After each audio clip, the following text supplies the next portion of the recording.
¿Qué soporte? Algo que nos pueda o mantener, ayudarnos. Algo que ayuda, ¿no es cierto? Algo que resiste, algo que ayuda, que hace bien. Pero si lo llevamos orientado a la parte nutricional, tenemos dos tipos de soporte nutricional. Uno que se llama nutrición enteral y la otra semana vamos a ver nutrición parenteral. ¿Ya? La nutrición enteral es que el paciente se le administra fórmulas especializadas en polvo, o en estado líquido, para mejorar su estado nutricional. Hay pacientes, por ejemplo, que tienen un problema de deglución, que ellos no pueden masticar, pero al momento de pasar hay problemas, un problema de deglución. O puede ser que en la parte del estómago, en la parte del esófago, en la parte final, hay una estrechez. Por ejemplo, esta enfermedad que se llama acalasia, en el cual la parte final del esófago termina en forma de punta de aguja. ¿Ya? Acalasia se llama esa enfermedad. Entonces, ese paciente no puede comer un arroz con pollo, no puede comer lomo saltado, ni puré creo que ellos pueden consumir. Porque si no pasa, o si se queda acá la comida, va a devolverla, va a regresar. Y si el paciente no come, no recibe nutrientes, va a bajar de peso. Y la bajada de peso está asociada a muerte. ¿Sí? La bajada de peso está asociada a muerte. Mientras una persona, se dice que una persona si pierde el 30 o el 40% de su peso corporal, su riesgo de muerte es altísimo. Y eso es lo que se tiene que evitar. Entonces, ¿qué se le da al paciente? Un soporte nutricional enteral, se le damos fórmulas en estado líquido. O sea, ahí ya viene el líquido preparado. Simplemente se abre y se toma. O si es en polvo, en el área de fórmulas lo preparan con agua. Un área especializada. ¿Ya? Entonces tenemos las fórmulas específicamente para ciertas condiciones patológicas. Entonces, ya hemos mencionado que el soporte nutricional le vamos a dar un tipo de nutrición especializada para ciertas patologías. ¿Okay? El tipo de soporte nutricional tenemos dos, nutrición enteral y parenteral. El enteral es que vas a usar cualquier parte de tu tracto digestivo para nutrir al paciente. Puede ser por vía oral, que lo des para que lo tome, pero puede ser de que no pueda deglutir de manera adecuada, entonces le ponemos unas sondas por la nariz. ¿Ya? Va por todo este lado, acá, esófago, llega al estómago. Nasogástrica. De repente hay problemas en el estómago. Sonda nasoyeyunal o duodenal. Nariz, nariz duodeno o nariz yeyuno. Ilio no hay. Nariz, estómago. Nariz duodeno y nariz yeyuno. Nasogástrica, nasoduodenal o nasoyeyunal. La más común es entre una sonda nasogástrica, que va de nariz a estómago, una sonda nasoyeyunal, nariz, yeyuno, ¿cuál es lo más fisiológico? Cuando hablo de fisiológico, ¿cuál es lo más normal? ¿Cuál sería la sonda nasogástrica? La sonda adecuadamente colocada, digamos, la ideal, ¿cómo le coloco al paciente? La enfermera es la que coloca, es la única, pero ¿cuál sería lo más adecuado? La indicación, que sea una sonda nasogástrica o una sonda nasoyeyunal. ¿Cuál es lo más fisiológico? Gasogástrica. No lo dudes, ¿qué dijiste? Gasogástrica. ¿Por qué nasogástrica sería lo más fisiológico? Lo más normal. Todo lo que tú comes, ¿a dónde llega primero? Al estómago. Después hay vaciamiento gástrico. ¿Acaso tú comes y de frente se va el yeyuno? No. Entonces el paciente tolera mucho mejor cuando es zona nasogástrica que zona nasoyeyunal. Le da menos diarrea. Hay menos. Cuando el paciente no tolera una fórmula, tiene diarreas. Entonces le cambiamos la fórmula. ¿Ya? ¿Ok? Ahora, ¿quién elabora esas fórmulas? Ustedes las van a elaborar, pues, ¿no? ¿Quién más? ¿O yo? No, yo simplemente hago la indicación, paciente en una fórmula polimérica, fórmula hipomérica, con su módulo calórico. Yo hago mi mezcla en ese momento, pero ¿quién hace el preparado? El envase. ¿Ustedes, pues, o yo? Ustedes.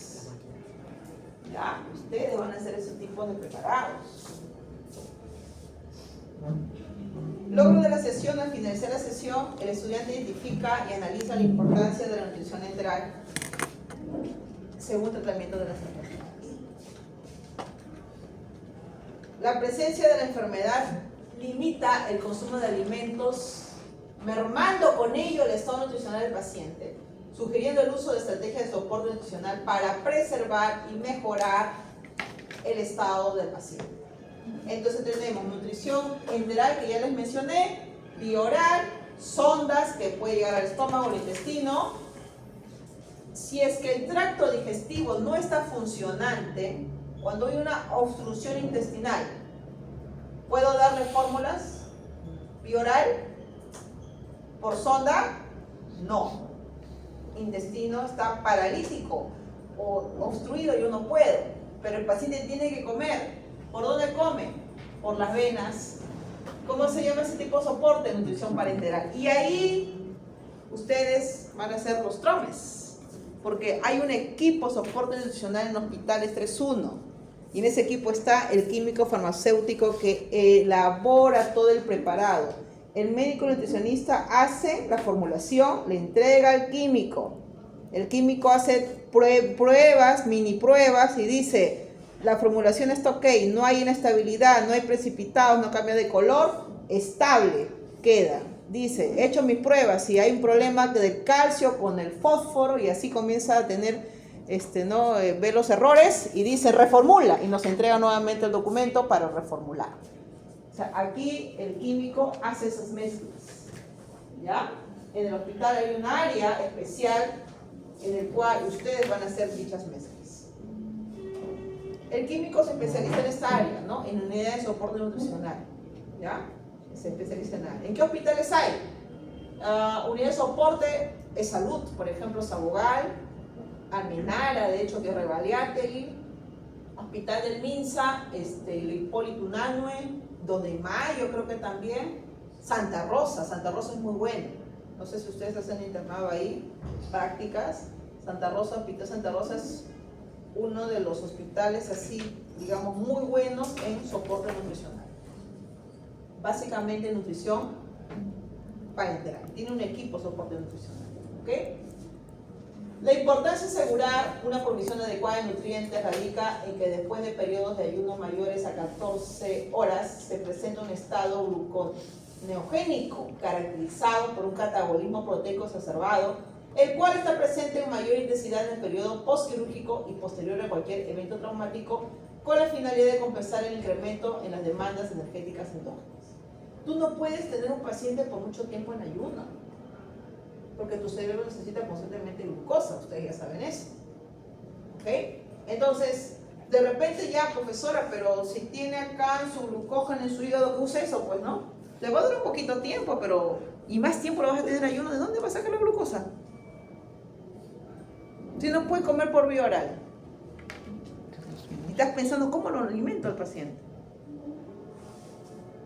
¿De dónde saca? Catabolismo proteico exacerbado. Hay destrucción. ¿De dónde sale? De tus propios músculos. ¿Y cómo se llama esa ruta metabólica? Catabólica, porque hay destrucción. Algo con neo.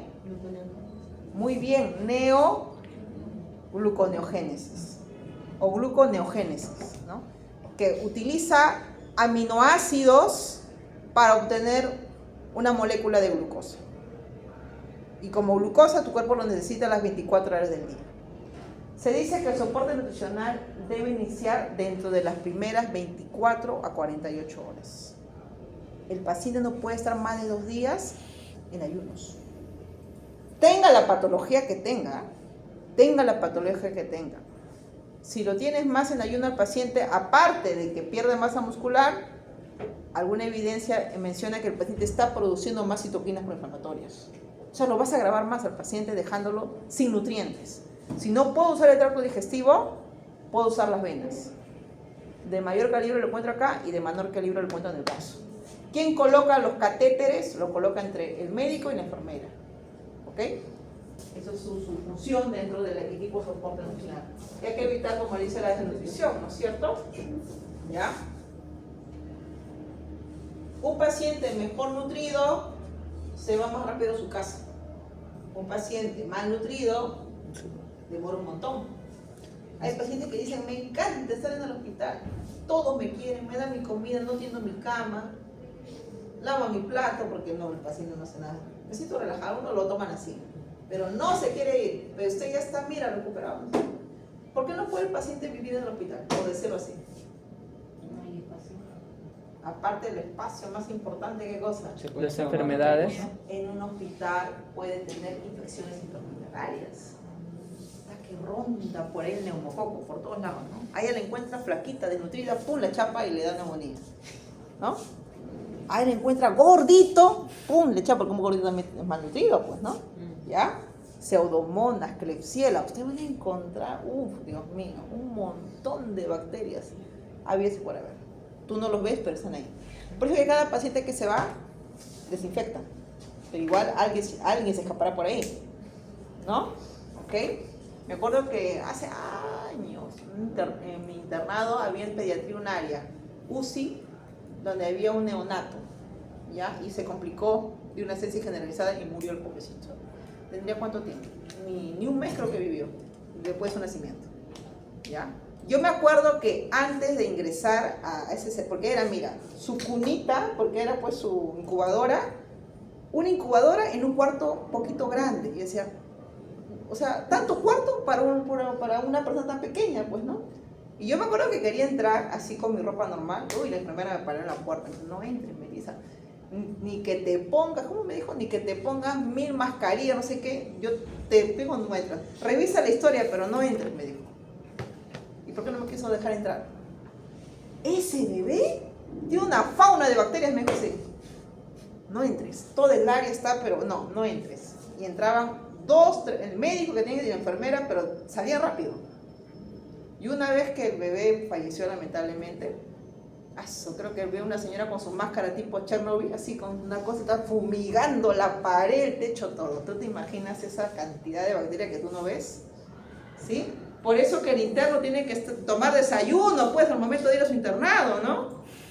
Tomando su manzanilla, su pan, se pase, pues, ¿no? Te pones tu proteína, tu lácteo, porque en el hospital ustedes no van a salir con su Klebsiella, con su pseudomonas, no van a salir ahí, ¿ya? Con su bacilo de Koch, ¿ok? La nutrición integral se les mencionó, esa alimentación a través de una sonda, o también puede ser por vía oral, ¿ya?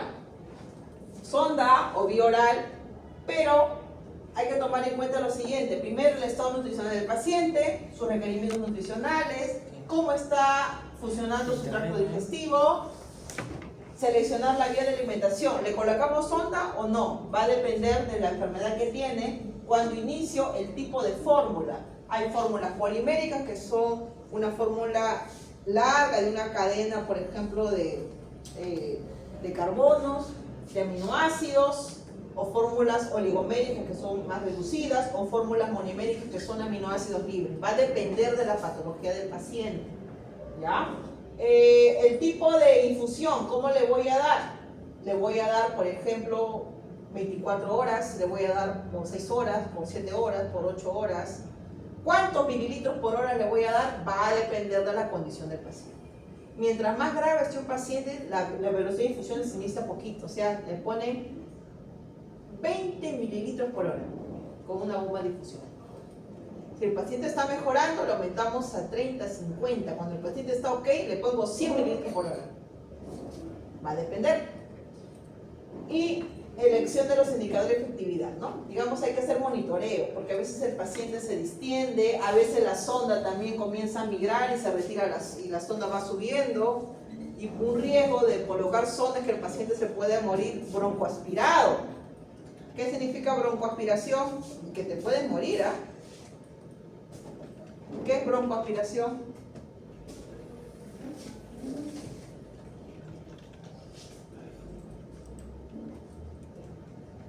Normalmente tu comida debe ir a tu esófago, ¿no? Pero si va hacia el pulmón, ¿Te infectas? ¿no te mueres? Sí. Claro que sí, te mueres, ¿no? Por eso dice que cuando comas no hagas chistes, ¿no? Te ríes tú, ¿no? Cosa que a veces te atoras, pero a veces imagínate que ahí te puedes morir en el acto, ¿no? Entonces, Cuando la sonda sube y no se dan cuenta, puede ser que al momento de echarle la fórmula va a irse al pulmón. Ese puede morir broncoaspirado. ¿Ya? Entonces la nutrición enteral ha mostrado diversas ventajas o beneficios clínicos comparado con la nutrición parenteral, entre las que destacan una menor incidencia de complicaciones, infecciones y menor incidencia hospitalaria. A ver, ¿cuál es lo más fisiológico? ¿Que el paciente le demos nutrición enteral o la nutrición parenteral? ¿Cuál es lo más fisiológico? Enterar.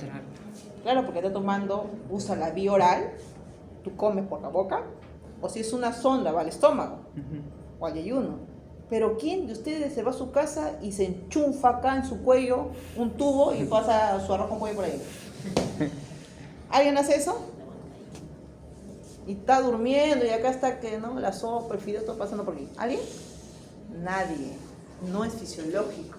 Cuando es nutrición parenteral, a veces hay un problema porque el paciente comienza a hacer hipernatremias o hace hiponatremia, se le sube el fósforo, es que todo va a la vena directamente, no hay un regulador. Y a veces cuando usa la formulación 3 en 1, o sea, lípidos, emulsión lipídica, ¿no? Hace emulsión lipídica, aminoácidos y dextrosa que utilizan. Pero a veces cuando utilizan la emulsión lipídica, hay tendencia de ser hígado graso. En un paciente con nutrición parenteral, que probablemente ustedes van a pasar visita médica porque el químico tiene que pasar la visita médica en ese equipo soporte nutricional o unidad de soporte nutricional, ¿ya? Ahí, ¿ya? Ahí tiene que estar atento. Y al paciente que recibe nutrición parenteral, no se imagina, otra vez vamos a ver, le hacen análisis hasta de su alma, creo. Todo un perfil hepático, perfil renal, perfil lipídico, de todo le sacan, o sea, todos los días, porque en función a cómo está el paciente es que hacen la formulación, ¿ya? Entonces, yo me acuerdo cuando yo pasaba visita, no me daba tiempo para copiar todos los análisis, porque tenía que tener un formato y visualizar eso, ¿ok?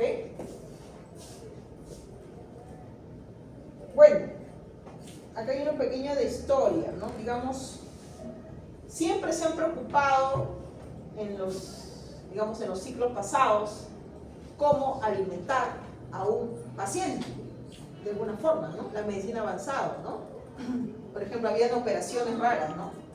Hacían derpataciones craneanas o tomaban algún brebaje porque veían que las personas tenían una condición rara y tenían que ayudarlo, ¿no es cierto?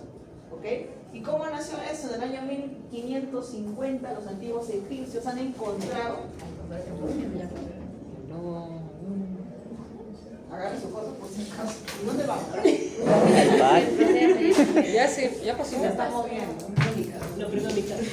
¿Ya dónde son Yo me llevo evacuación? mi lápiz. No. Al patio. ¿El círculo? O al patio, o si no, pero todos los carros. ¿Estaban construyendo? No. Estaba ahí donde estaba construyendo.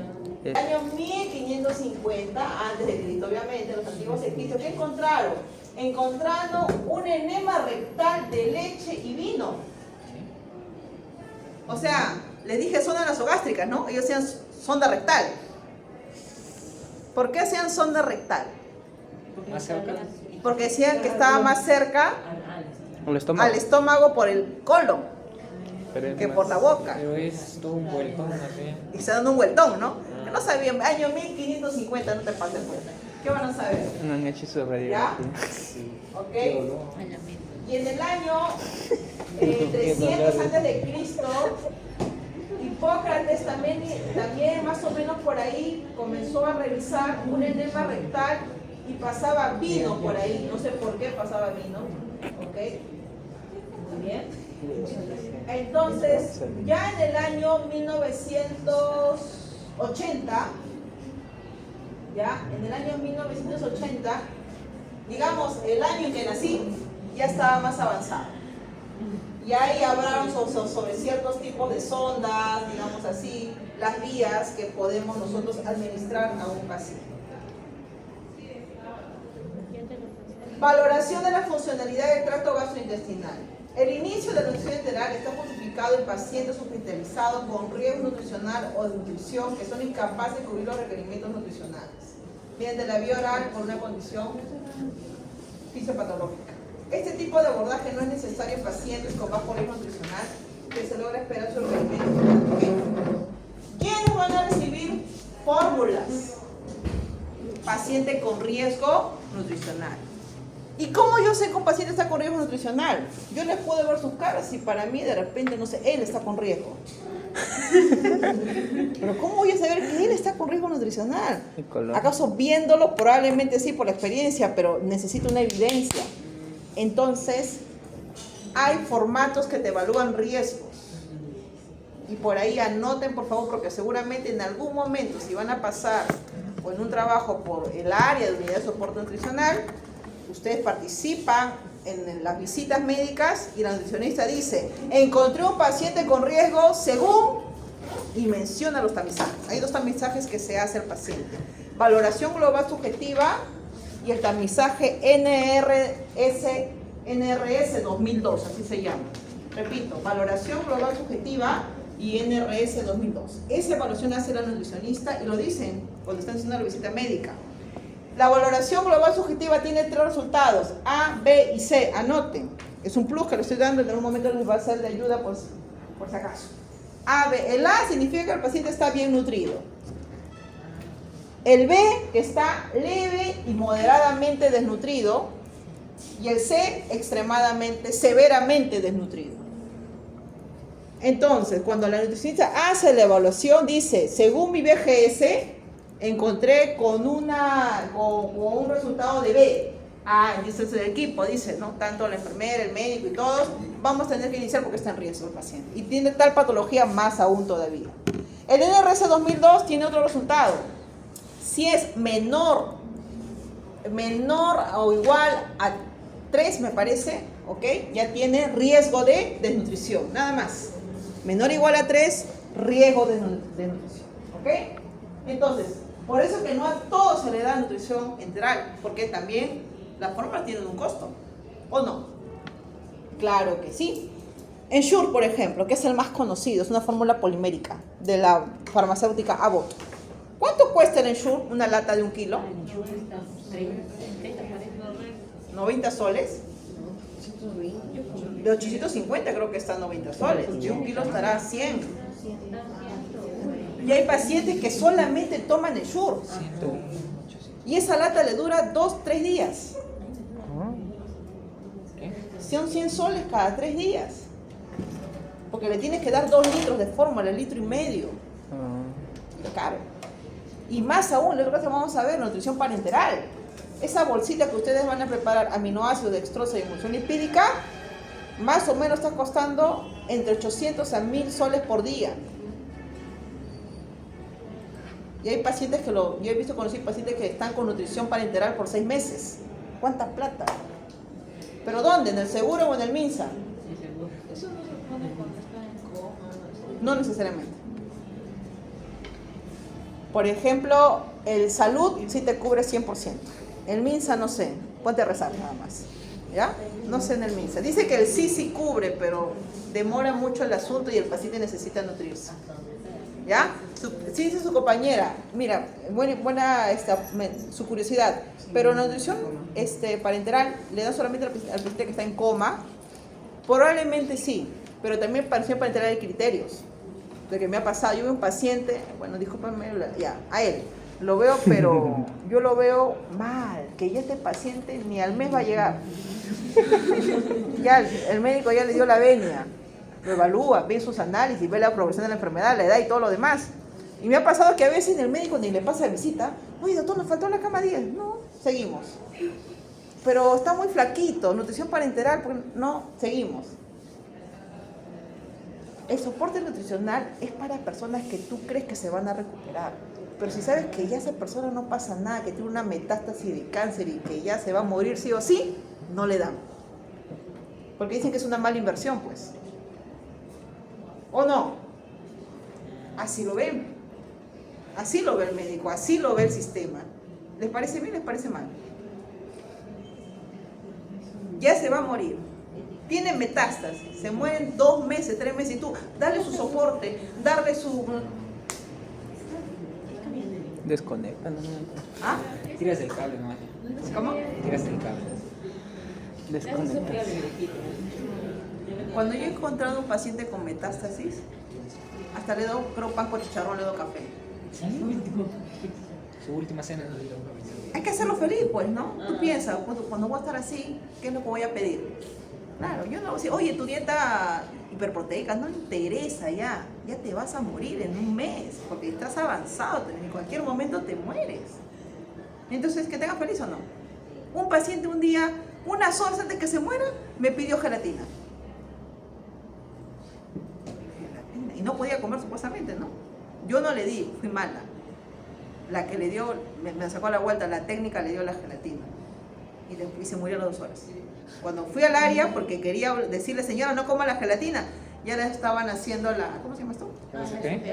La RCP. Pum, pum, nada, y sonaba y así tú, vino el médico, todo el mundo lo hacía, y no, ya la señora, ya el corazón se paró. Y felizmente que mi técnica le dio la gelatina. Yo estaba con mi conciencia, ¿por qué no le di la gelatina? Porque no, licencia, no se preocupe, yo le di. Se murió comiendo su gelatina. ¿Me dejó entender? O sea, tenemos que ver en qué momento, cómo actuar y en qué situación actuar. Por eso creo que el médico, como dice, ¿no? O sea, si sabemos que esta persona se va a morir, ¿para qué voy a invertir 1.000 soles diarios? Si lo que quiero, el soporte es para que la persona se mejore, no para los gusanos, ¿no? Digamos que sí, diciendo de esta manera un poquito fuerte, me dejo entender, porque también es costos, porque también otros van a necesitar el insumo, otros pacientes que tienen la, ¿cómo? Creo que ellos evalúan, ¿cómo se llama la esperanza de vida, la supervivencia? No tiene un nombrecito, ellos evalúan también su paciente qué tanto probabilidad de vivir tiene, o qué tanto puede curarse de dicha forma. Entonces, la valoración de la funcionalidad del tracto digestivo. Indicaciones. Primero, pacientes con riesgo nutricional, sin capacidad de ingerir alimentos por la vía oral. Pacientes sedados bajo ventilación mecánica, que presentan trastornos de deglución, cuando hay anorexia fisiológica, que no quiere comer por enfermedad hepática, enfermedad renal crónica, ¿ya? Cuando hay obstrucción del tracto gastrointestinal superior, arriba, no abajo. Si es obstrucción intestinal, no se puede. Pero si puede ser más arriba, no hay problema, porque tú le puedes poner la sonda directamente al estómago. ¿Cómo se llama eso? Gastrostomía. La sonda directamente al yeyuno. ¿Cómo se llama? Yeyunostomía. Que no pasa por la nariz, sino de frente va para acá. ¿Ok? La sonda nasogástrica lo coloca la enfermera. La sonda nasoyeyunal lo coloca el médico gastroenterólogo. La sonda directamente al estómago, al yeyuno, lo hace directamente el médico gastroenterólogo. ¿Ok? Muy bien, hay que tomar en cuenta también. Cuando hay insuficiencia intestinal parcial, una enfermedad inflamatoria, un síndrome de intestino corto, podría ser, pero depende. Hay síndrome del intestino ultracorto que te dejan 100 centímetros de intestino. Ya pues, ahí de frente acá, ¿no? Porque no hay, hasta que se recupere el intestino, hasta hacerle una cirugía, un trasplante, va a demorar. ¿Ok? Problemas como por ejemplo con fibrosis quística o enfermedad renal también. Problemas patológicos como depresión severa o anorexia nerviosa que está muy delgadita. Cuando está contraindicado, paciente sin riesgo nutricional tiene que tener riesgo de todas maneras. Y cuando hay obstrucción gastrointestinal no quirúrgica, vómitos o diarreas persistentes, resistentes a medicamentos, diré, síndrome de intestino corto severo, menos de 100 centímetros, o con ilio paralítico, fístulas. ¿Qué cosas son fístulas? ¿Han escuchado ese término? Conexión anormal entre dos tejidos. ¿Ya? Conexión anormal entre dos tejidos. Fístulas. ¿Ok? Sangrado del tracto digestivo severo, puede ser una hemorragia digestiva, malabsorción gastrointestinal severa, diarrea persistente, ¿ok? Muy bien. O puede ser que el paciente no quiere, el caso raro, porque no he visto, que de repente no desea recibir apoyo nutricional y solamente puede dar por otro medio, ¿no? Es raro, no he visto ese caso. Selección de la vía. La selección del acceso para nutrición enteral se basa en la funcionalidad del tracto digestivo en el tiempo requerido dicho método, utilizando sondas cuando se considere una duración menor de a 4 a 6 semanas, siendo los accesos más comunes de sonda orogástrica, nasogástrica o nasoyeyunal. Pero si el paciente va a recibir fórmulas por mucho más tiempo, por mucho más de 6 semanas, ¿cuántos meses es aquí? 6 semanas, mes y medio. Mes y medio. Mes y medio. ¿No? Va a recibir mucho más tiempo, dicen no, sonda no, sino de frente al estómago, gastrostomía y yeyunostomía. Porque a veces la sonda tiende a migrar, o a veces el paciente le saca la sonda. Y ustedes, yo he visto cómo colocan la sonda, yo estaría pero muerta de susto. Porque pasa, la sonda por más delgadita que sea y sea siliconada, por acá pasa por toda esta parte de acá y por aquí.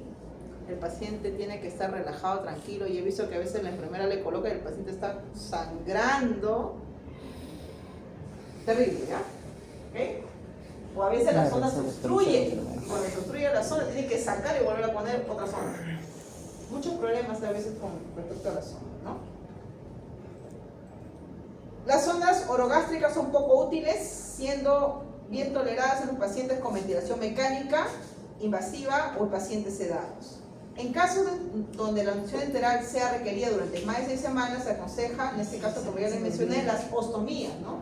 Gastrostomía, que eso lo coloca directamente al estómago, ¿no? Y eso lo coloca el médico gastroenterólogo en el área donde hace endoscopía, me parece que ahí le coloca ese acceso.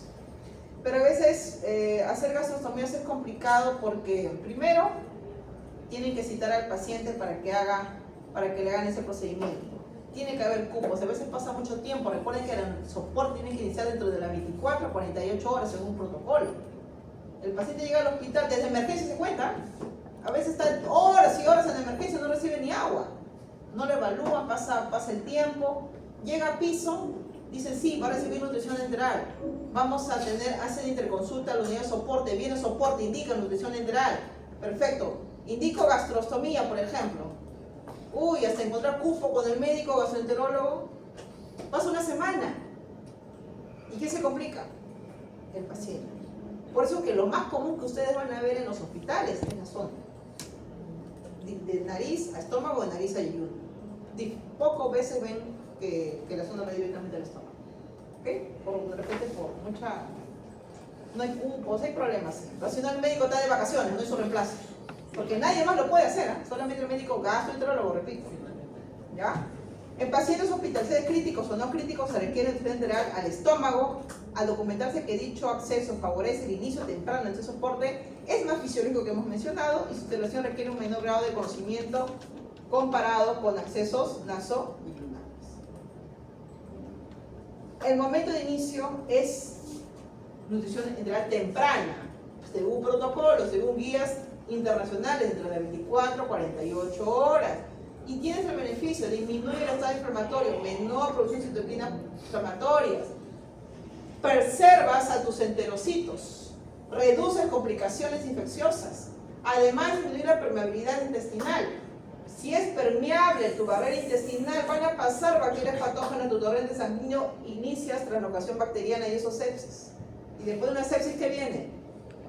Una falla multiorgánica. Y después de la falla multiorgánica, ¿qué viene? San Pedro. Estás fallando insuficiencia hepática, renal, pancreática. ¿Cómo vas a vivir con eso? Dime tú. Que te van a trasplantar que te van a trasplantar pulmón, hígado, ya no se puede.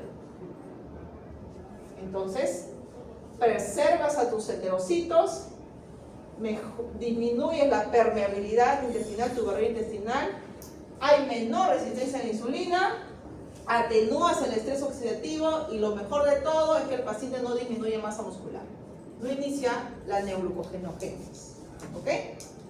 Eso es lo que, y eso quién te lo dice, las guías ASPEN, que esto me parece que es de España, europea, y ESPEN es de Estados Unidos. Si quieren saber más sobre eso y cuando por ahí van a entrar ustedes a pasar, no sé, pues rotación en unidad de soporte, tienen que leer guías de ASPEN y ESPEN. ¿Ya? Anoten, ASPEN y ESPEN, así se llama. En la web lo van a encontrar, uno es en inglés, el otro es en español, me parece. ¿Ya? Y revisen esas guías. Porque lo primero que hace el médico, ¿quién tiene que cabeza el equipo de soporte nutricional?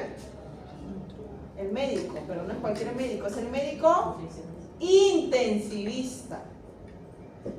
Y él con los internos se pasa, ¿no? Les hace un roche, les pregunta de todo y a veces están perdidos en el espacio, ¿no? A ver, dime tú de qué guías están para el que te dicen, ¿no? O te pregunta siempre quiénes son los nutrientes del complejo B. Siempre pregunta eso. Ahí tú dime uno. Tú, te vas repitiendo, ¿no? Así te ves. ¿Para qué es importante eso? En tu ciclo, en tu ruta metabólica, siempre preguntan rutas metabólicas asociadas al complejo. ¿Ya? Así que no pasen broche. ¿Ya? Y he visto ya un poquito ya más avesados el área, me acuerdo, no vamos a ir a hospital, porque si no puede quedar mal. Tenían unos manualcitos de vitaminas, varias cositas en la parte nutricional. Y decían, bueno, como no he respondido, infórmate pues. Acá está el manual, te vendo 10 soles. ¿Y qué hacía el interno? Derroche, ya lo toca acá, 10 soles. Ya, a mi secretaria le das, no recibía plata. ¿Ya? Y tenía sus manualcitos. O sea, yo los miraba y me da pena. Pero bueno, pues se aprende, pues. ¿Ya? Mi pasaje. Ok, perfecto. Seas carrera que fueses, el médico necesita ser mi cabeza, por eso te preguntan, ¿no? Al químico, a la enfermera, al nutricionista, así va preguntando, ¿no? Por eso viene, cuando ya empezamos visita y vienen los internos, empieza la matanza, dice, ¿no? Ya, ¿no? Entonces ahí comienza a hacer preguntas, ¿no? Antes de pasar a las visitas médicas, siempre revisan las interconsultas, quiénes han venido, y de ahí empiezan las preguntas. Este paciente tiene pancreatitis necrotizante, este paciente tiene obstrucción intestinal, así comienza a ver los casos, o sea, y ahí empiezan las preguntas, ¿sí? O sea, tiene que saber fisiopatología, fisiología y bioquímica, los tres, para entender un poco más el tema, ¿sí? Muy bien. La selección de la fórmula. Se deben considerar los requerimientos nutrimentales, función gastrointestinal, tipo de acceso, estatus hídrico, es decir, balance hídrico, condición médica del paciente, entre otros. Las fórmulas comerciales se clasifican según la composición de macro y micronutrientes, densidad calórica, tipo de proteínas, contenido de fibra, etc. Bueno, a ver, depende de la patología del paciente, necesita una cadena larga de aminoácidos, o sea, polipéptidos, una cadena más corta o aminoácidos libres. Si es síndrome de intestino corto, seguramente serían aminoácidos libres. ¿Ok? Si es una patología no tan compleja, pueden ser aminoácidos de cadena larga, ¿no? Por ejemplo, la fórmula Ensure es una fórmula polimérica, que la densidad, la osmolaridad casi es parecida a la osmolaridad del intestino, o sea que se adapta. ¿Ok? Va a depender, ¿qué más? Densidad calórica. Para pacientes renales, yo le voy a dar una fórmula donde la densidad calórica es alta. No sé si seguirá todavía en el mercado, porque el tiempo que yo lo usaba eso era el Nepro. Nepro es una fórmula enteral para pacientes renales exclusivamente, pero también lo puedes usar para otros pacientes, sí, porque lo que más importa es el contenido nutricional. El Nepro dice que por cada mililitro te aporta 1.8 kilocalorías. Si gustan, anoten, porque por ahí de repente, no sé, se van a acordar de mí. Nepro, por cada mililitro, 1.8 kilocalorías por gramo, por cada mililitro. Pero la fórmula Ensure que les dije que es polimérica, 1 mililitro te aporta 1 caloría. O sea, si el paciente recibe 1 litro de Ensure, ¿cuántas calorías recibe? 1000 calorías. Pero ¿por qué la fórmula, por es una fórmula normocalórica, la Ensure? ¿Por qué la fórmula Nepro es 1.8? Y no es un 1,1 para un paciente renal. Un paciente renal, ¿cuál es su problema? Se llena de líquidos. Entonces, ¿qué le tienes que dar? Menor volumen. Y eso es lo que le aporta el Nepro, pues. Menor volumen y tiene más nutrientes, más calorías. ¿Ok? Va a depender de la patología qué tipo de densidad energética le vas a dar. ¿Ok?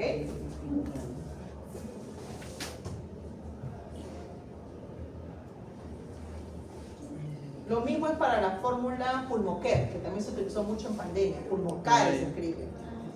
Pulmocare creo que por cada mililitro brinda 1.5 kilocalorías. También es una fórmula, ¿cómo le diría yo? Hipercalórica, claro, una fórmula hipercalórica. ¿Okay? En cambio, la fórmula Ensure es normocalórica. Y acá está. Fórmulas poliméricas contienen los nutrientes de forma intacta porque son una cadena larga de polipéptidos, más de 50 aminoácidos, densidad energética de 1, algunos pueden ser 2. Por ejemplo, el Nepro es una fórmula polimérica especializada. ¿Por qué es polimérica? tiene un polipeptido de 50 aminoácidos, ¿ya? ¿Y por qué especializada? Porque está exclusivamente para paciente renal, ¿ok? Hidratos de carbono tiene también, ya, no tiene gluten obviamente, lactosa tampoco tiene, imagínate la de algún paciente, no tiene, osmolaridad promedio entre 350 y 700 milimoles por litro, libres de gluten y lactosa, ¿no? Porque básicamente lo tiene que tolerar. Adicionado con fibra, hay fórmulas poliméricas con adición de fibra, más que nada creo que se llama el FOS, fructo oligosacárido. Tú ves una fórmula que dice rica en FOS, claro, FOS, F-O-S, FOS, fructo oligosacáridos. Es un tipo de fibra, no, glucerna, no recuerdo, a ver, no recuerdo si la glucerna, la glucerna para un paciente, por ejemplo, para diabético, ¿no? Que es la más común. Fórmulas hidrolizadas contienen nutrientes de forma hidrolizada, proteínas parciales en base a péptidos o proteínas alimentarias. Quiere decir que acá son fórmulas, digamos, con aminoácidos más cortitos, ¿ya? Con aminoácidos más cortitos, o pueden ser aminoácidos libres. Fórmulas hidrolizadas.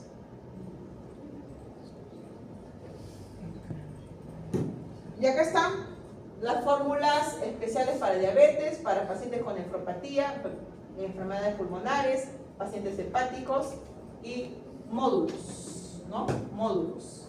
Por ejemplo, a ver, la fórmula para diabéticos, fórmula de reducción de carbohidratos, con un aporte elevado de lípidos, en cuya composición añadida fibra, por eso dice el FOS, su compañera, porque para los diabéticos necesitan fibra. Pacientes con enfermedad renal, aporte menor de electrolitos y líquidos, como el nepro que les mencioné, bajo aporte proteico para pacientes de etapa prediálisis. O sea, hay el nepro para pacientes en prediálisis y pacientes en diálisis. ¿Quién recibe más proteína? El que está en diálisis. ¿Ya? Ellos reciben una fórmula donde su proteína es mayor a 1 gramo por kilo de peso. ¿Ok? Muy bien. Pacientes con enfermedad pulmonar, carbohidratos tienen más o menos del 30% de las calorías, tienen más ricas en lípido. Fórmulas con nutrimentos inmunomoduladores. Hay fórmulas que contienen arginina, glutamina, ácido graso omega 3, nucleótidos antioxidantes, son más especializadas. Para pacientes hepáticos, fórmulas bajas en proteínas con un aporte considerado de aminoácidos de cadena corta y una disminución de aminoácidos aromáticos. Un paciente renal, un paciente hepático tolera mejor aminoácidos de cadena ramificada que aminoácidos aromáticos, ¿no? ¿Quiénes son los aminoácidos de cadena ramificada? 3 aminoácidos. Mi memoria no me falla. Una es valina, leucina y isoleucina, me parece. Por ahí va, ¿ya? ¿Dónde encuentro sus alimentos? Pero eso es en fórmula. ¿Y en alimentos dónde encuentro? En las legumbres. Las legumbres tienen, las menestras, aminoácidos de cadena ramificada. Cuando un paciente hepático está complicado, una complicación del paciente hepático es la encefalopatía hepática. ¿Y qué significa encefalopatía hepática? Han llevado ya fisiopatología, ¿no? ¿O todavía no? Sí. Ya. ¿Cuándo han llevado enfermedades hepáticas? ¿Han escuchado el tema de cirrosis hepática, que una complicación es encefalopatía hepática? Clásico, van a ver esas enfermedades, ¿ah? Encefalopatía hepática.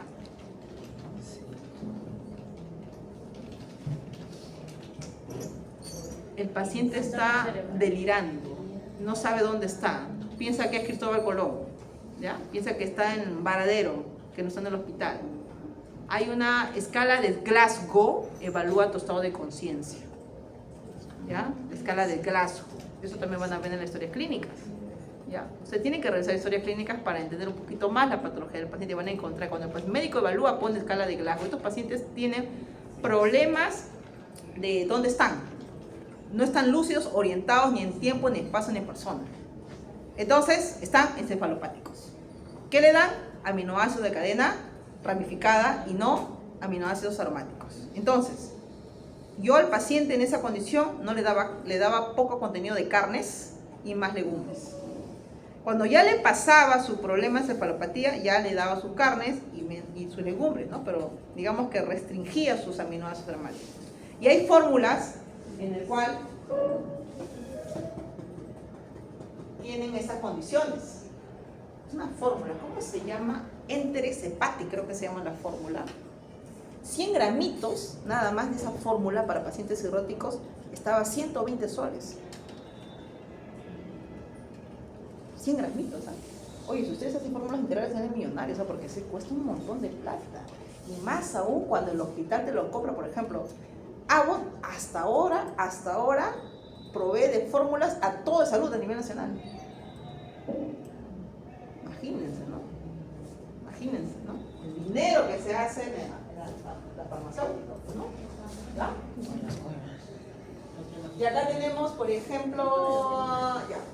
Yo he trabajado mucho con glutamina. Glutamina que en el hospital había que era Glutapac se llamaba. ¿Ya? ¿Para qué es importante la glutamina? Como un aminoácido no esencial, pero cuando un paciente está enfermo ya no lo sintetiza, ¿no? Digamos que hay dificultades, entonces necesita glutamina. La glutamina, ¿qué es la relación entre glutamina y enterocito? Hay una relación ahí, ¿eh? Glutamina y enterocito.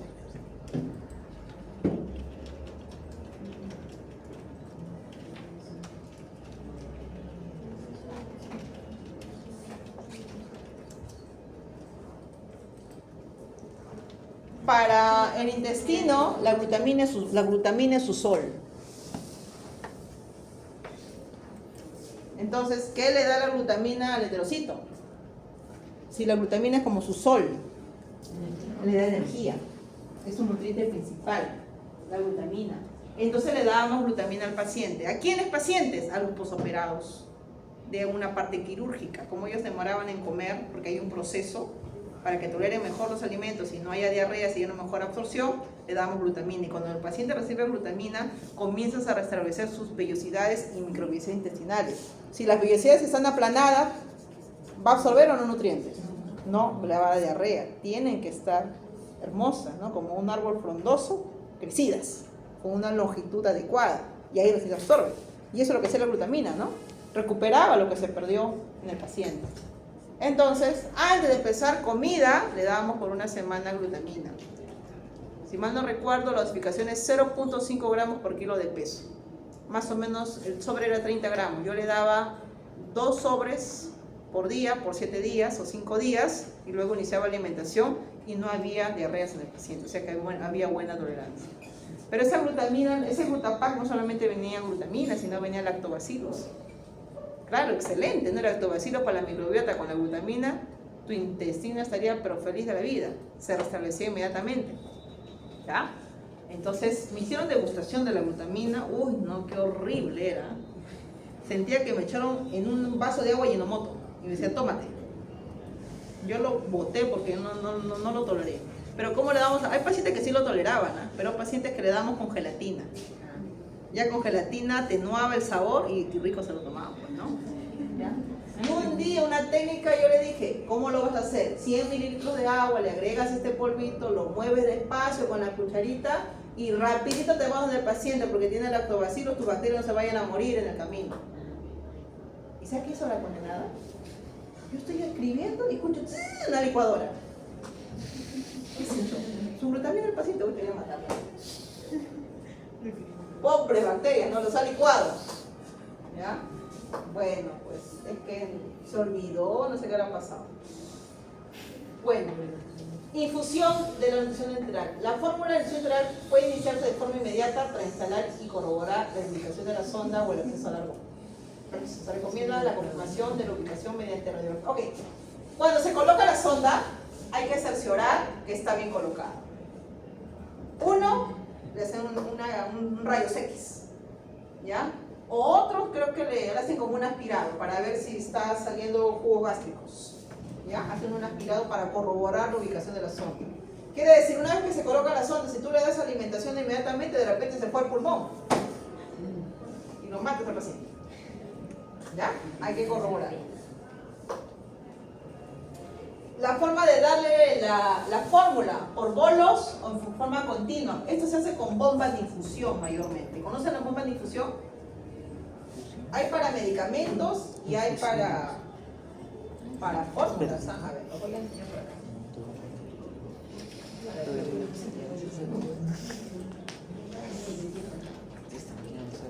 ¿Bomba de bolos? ver, estos creo que son bombas de infusión, estos son de medicamentos, ¿ya? Pero bomba de infusión de nutrición enteral.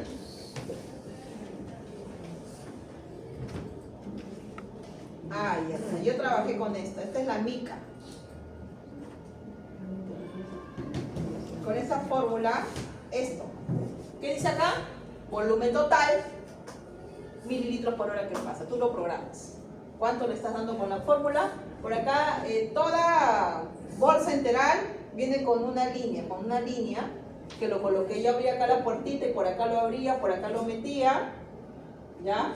Y luego lo conectaba al paciente y programaba, ¿no? Volumen total, mililitros por hora. Primero ponía stop, obviamente, y después start, ¿no? Y ahí pasaba. ¿Ok? Esto es infusión continua. Tú lo puedes programar las horas que tú quieres. La continua son las 24 horas, pero a veces hacemos descanso de reposo gástrico. O sea, de las 24 horas le decíamos 4 horas de reposo gástrico. Quiere decir que ¿cuántas horas le damos la fórmula? Si había 4 horas de reposo gástrico, le hacíamos pasar por 20 horas. Entonces, ¿qué decías? 1500 entre 20. La división te daba los mililitros por hora. Eso se llama la velocidad de infusión. ¿Ok? Eso se programaba. Muy parecido va a ser también para medicamentos, porque también hay para medicamentos, porque a veces el paciente, si tiene la oportunidad de ir a UCI, el paciente está conectado por todos lados, ¿sabes? Sus bombas de medicamentos, sus bombas de infusión, su ventilador mecánico, varias conexiones, ves si tú te alocas, no sabes cómo empezar, ¿verdad? ¿Ok? Por bolos. Personalmente a mí no me gustaba por bolos. ¿Cómo es por bolos? Por bolos significa por bolos. Bolos.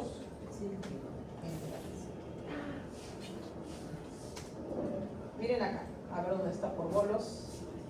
No, esto no es por. Ahí, no es tampoco por bolos.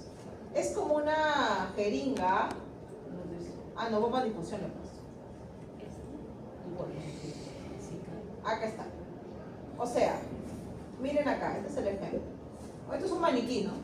Ya es exagerar una jarra la cosa, no. O sea, es como una jeringa grande que se conecta en la parte distal de la sonda, ¿ya? Y una jeringa grande que le echan la fórmula y con una bombilla van haciendo así, ¿ya? Y va pasando la fórmula. Ponen en esa jeringa grande conectada a la sonda, le echan y hacen así. Bolos, por bolo le dan, ¿ok? O si no, a veces la enfermera se quedaba así un rato, hasta que pase, ¿ya? 3 veces se hace eso porque creo que le damos otro medio litro. Entonces lo pasaba en 3 partes, ¿ya? Pero no me gustaba eso porque según las guías clínicas te dicen que eso se pasa en 20 minutos. Pero la enfermera lo pasaba en 5 minutos. Y yo le dije, licenciado, pues ya éramos colegas, licenciado, pásale pues a la paciente tal, Rosa, pásale por 20 minutos, 10 minutos.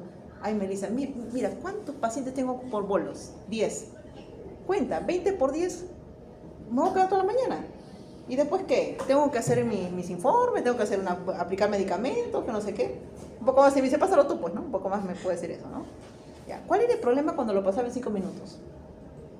Muy rápido la Le eliminación. daba diarrea al paciente. Para que me crean, cómprense, hay en Shure en botellita chiquita, ¿no?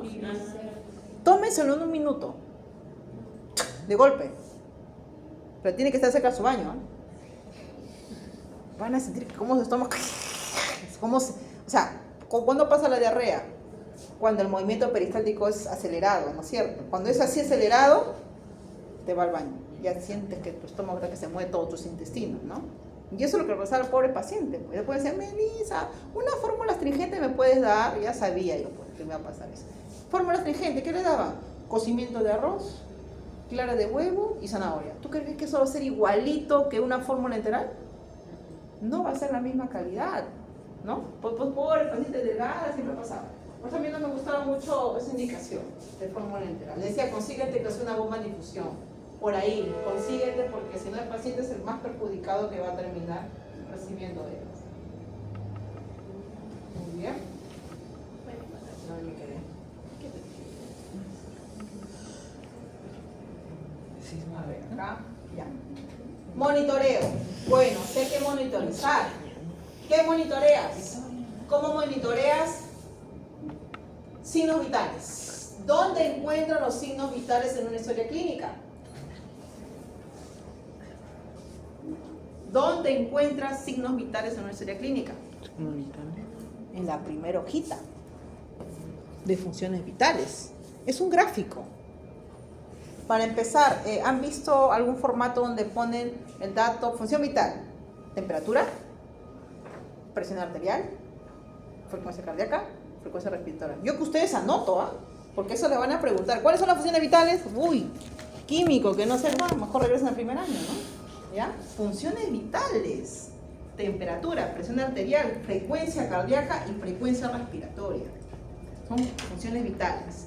Cuando decimos que un paciente no está hemodinámicamente estable, cuando en ese gráfico la temperatura está alta, la frecuencia cardíaca, todo está mal, está inestable el paciente. Dice el médico en su historia, paciente hemodinámicamente estable. Siempre el médico revisa esa primera hojita que está en la historia clínica, donde están funciones vitales que registra la enfermera, y siempre lo coloca en una esquina izquierda de la historia clínica.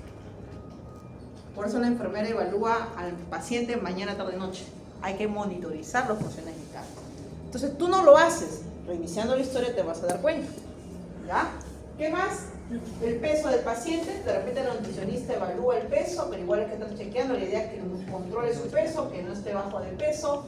Esta hidratación, hay un formato que se llama balance hídrico, también sugiero que anoten. Balance hídrico es líquidos que ingiere el paciente, líquidos que excreta el paciente, y la enfermera coloca lo que es balance hídrico. Después hay que revisar datos bioquímicos, ¿no? ¿Ok? Datos bioquímicos. ¿Ya? Algunos síntomas que tiene el paciente, náuseas, vómitos, distensión abdominal, algunos síntomas que le manifiesta, o está en historia clínica ahí registrada. Porque de todo eso va a depender si continuamos con la fórmula, o cambiamos de fórmula, o disminuyo la velocidad de infusión. Se está llenando de distensión abdominal, algo está pasando, está pasando muy rápido la fórmula. ¿Se dejó entender? Hay que estar en monitoreo. Peso, nivel de glucosa en sangre, saturación de oxígeno. Y acá está. Bueno, de ahorita para el nombre, pero este es el más común, ¿ya? Fórmula polimérica son ambas. Pero esta es especializada, porque es para pacientes diabéticos. ¿Ya? Inmunocare es una fórmula que tiene, digamos, inmunonutrientes, como arginina, por ejemplo, ¿ya? Nucleótidos, glutamina, etc. ¿No? Puede tener más nutrientes especializados que el paciente necesita. Bueno, yo no he usado mucho esto, yo he usado más estos dos. Inclusive para un paciente con enfermedad pulmonar obstructiva, yo he utilizado la Glucerna. Porque no solamente es saber, como dice, Glucerna para diabéticos, lo más importante no es lo que tú ves de frente, sino lo que hay detrás. ¿Y qué hay detrás? Los nutrientes que tiene, la proporción de nutrientes. Y eso que te importa, yo le digo siempre a los futuros nutricionistas, revisen mucho la parte posterior, porque tú puedes usar esto para otras patologías que se adaptan, no necesariamente para el paciente diabético. Pero ustedes específicamente van a elaborar estos productos. Quién sabe, hacen ustedes otra marca, lo convalidan, me parece que tienen que pasar por un proceso de validación, ¿no? Algo así, ¿ya? Quién sabe que van a proveer a toda esa salud, cuánta plata se van a hacer y desplazan a Abbott. No sé, eso ya es algo enorme, ¿no? Un sueño, ¿no? ¿Ya? ¿No? Pero vale la pena enseñar, pues, ¿no? Tienes productos, ¿no? O empieza por clínica, las clínicas también te compran nutrición, fórmulas integrales. Te compran también las clínicas. ¿Ya? Muy bien, ya se le abrieron sus ojos, yo sé, ¿ya? ¿Ya? Hasta ahora hago nadie lo de este de salud. Años y años y años que sigue ahí. Ya, preguntas. La actividad de hoy va a ser la siguiente. Para diabéticos, sí, para diabéticos. ¿Tienes fórmulas para diabéticos nada más? Puede ser. Pero también es importante que queden tus diabéticos necesitan fibra, que necesitan otro magnesio, por ejemplo. Es una fórmula que le den todos los nutrientes que necesitan para controlar su glucosa. O sea, todos también tienen que ver, ¿no? ¿Qué es lo que necesita tu paciente?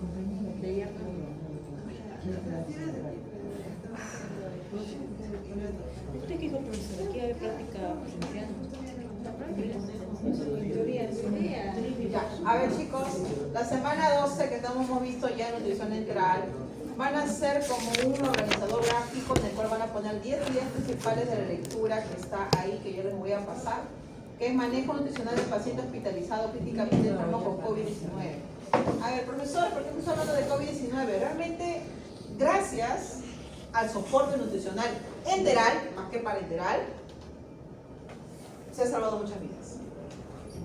¿Ya?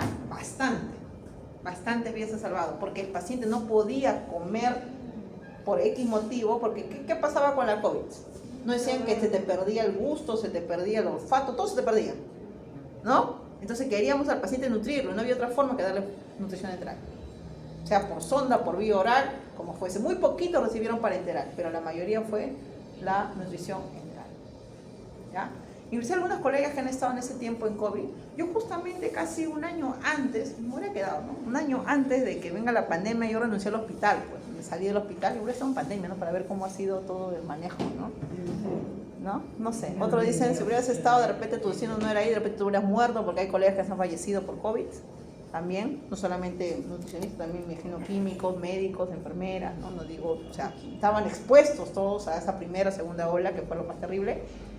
Pero me cuentan mis colegas la experiencia que han tenido. Por ejemplo, yo no recomiendo nunca dar a un paciente 2 gramos de proteína por kilo de peso. Mayormente no doy. ¿Por qué? Porque se dice que hay daño renal, ¿no es cierto? Pero en esos pacientes con COVID, dice que ellos como evaluaban al paciente, decía que el paciente bajaba mucha masa muscular, pero así rapidito, es como que algo en su cuerpo aparecía y era que hasta en la madrugada creo que se quemaba el músculo.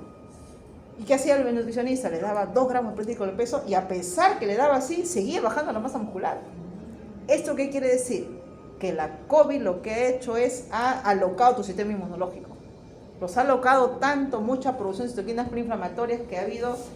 Realmente lo que han vivido han sido los sobrevivientes. Y nosotros, los que estamos aquí vivos, ¿qué ha pasado con nosotros? ¿Nos habremos inmunizado también nosotros a pesar que no nos hemos vacunado con la COVID? Ya nos hemos inmunizado. Seguramente a ustedes les ha dado COVID y nunca les han detectado, pero lo han pasado piola. Y así inmunizamos. ¿Ok? ¿Y por qué nosotros estamos vivos?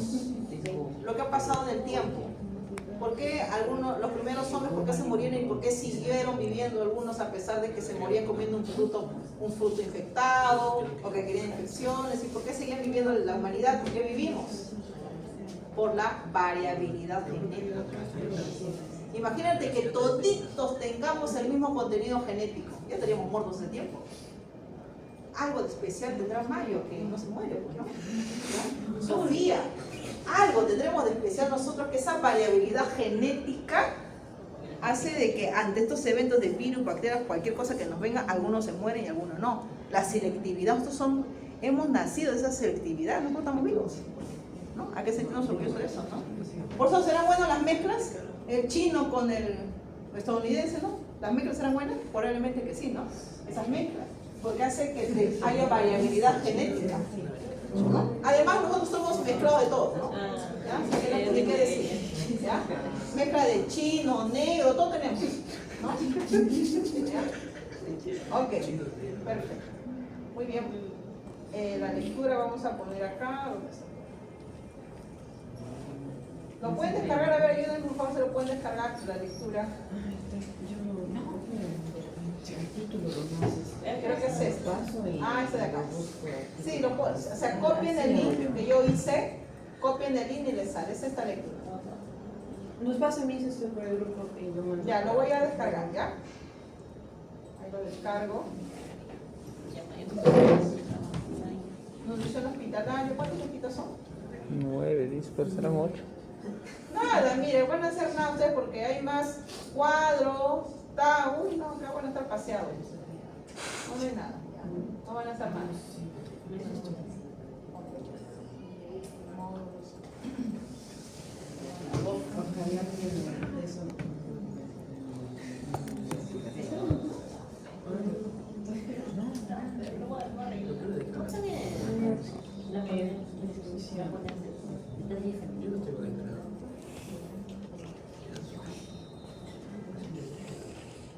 A ver, Sofía, fíjate si lo puedes descargar. Es eso.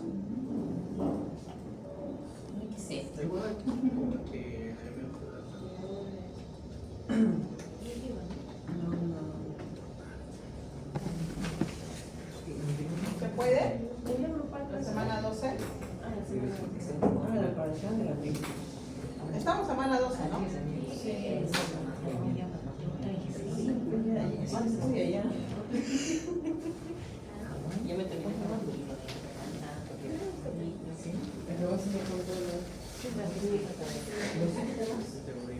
Sí se puede descargar, ¿no? Ay, perfecto, muy bien. No se olviden sus 10 ideas principales y aparte su crítica y reflexión por favor de lectura, porque eso siempre evalúan, ¿ya? Aparte la crítica y reflexión, no se olviden.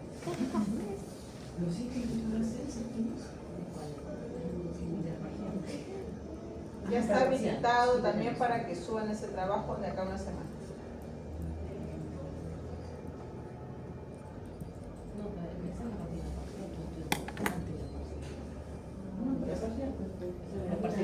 Miss, para el trabajo de la semana 11 ahí, ¿Está habilitado ajá, o no? no había nada. Ah, no está, ya voy a habilitar. También yo, pero no estudié en la semana 1. Eso no. A partir de la semana 2 no me estudié. ¿Cómo repaso más? Adelante. Desde el 2 hasta la 11 meses. Va a venir a partir. Profesor, el examen va a venir a partir de la parcial para adelante. Sí, del parcial para adelante. Semana 9, ¿no? Pero yo estoy como un repaso para sustentar. Por ahí quizás. Porque Ya está empezando el final ya. sí. Se adelanta tanto.